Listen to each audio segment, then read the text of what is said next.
শ্রী রঞ্জিত Das. Sir, আমার start question number 100। মাননীয় ভারপ্রাপ্ত অধ্যক্ষ মহোদয়, আমাদের মাননীয় বিধায়ক শ্রী রঞ্জিত দাস মহোদয়ের কোশ্চেন নাম্বার 100-এ 1 নম্বর প্রশ্ন হচ্ছে, অমরপুর মহকুমা হাসপাতালে কবে নাগাদ ব্লাড ব্যাংক চালু করা হবে বলে আশা করা যায়? উত্তর হচ্ছে, অমরপুর মহকুমা হাসপাতালে ব্লাড ব্যাংক চালু করার তেমন কোনো পরিকল্পনা আপাতত দপ্তরের নেই। প্রশ্ন না হলে তার কারণ, জাতীয় রক্ত সঞ্চালন পরিষদের নির্দেশিকা অনুসারে অমরপুর মহকুমা হাসপাতালে ব্লাড ব্যাংক চালু করার যে ন্যূনতম মানদণ্ড সেটা নেই। সাপ্লিমেন্টারি স্যার,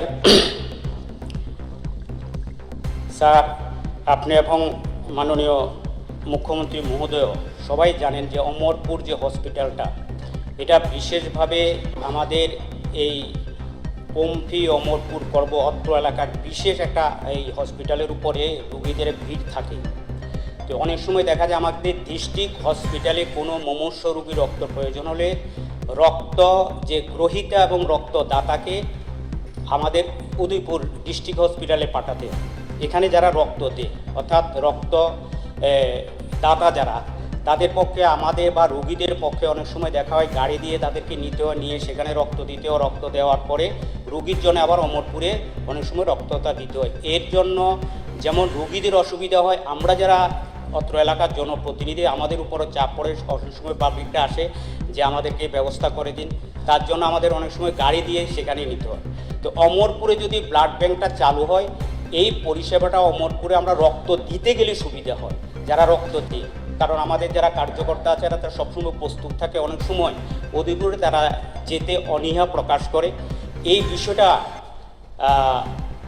গুরুত্ব বুঝে আমি মাননীয় আপনার মাধ্যমে দপ্তরের মাননীয় মন্ত্রী তথা মাননীয় মুখ্যমন্ত্রীকে আমি অমরপুরবাসীর পক্ষ থেকে যাতে সেখানে ব্লাড ব্যাংকের ব্যবস্থা করা, এর জন্য আমরা প্রতিনিয়ত যে রক্ত দেওয়ার জন্য যত রক্ত লাগে আমরা এখানে টিএসআর ক্যাম্প থেকেও প্রতিনিয়ত রক্ত দেওয়া হয় এবং আমাদের যুবকরা রক্ত দেওয়া হয়, সেখানে সেগুলো ডিস্ট্রিক্ট হসপিটালে যায়।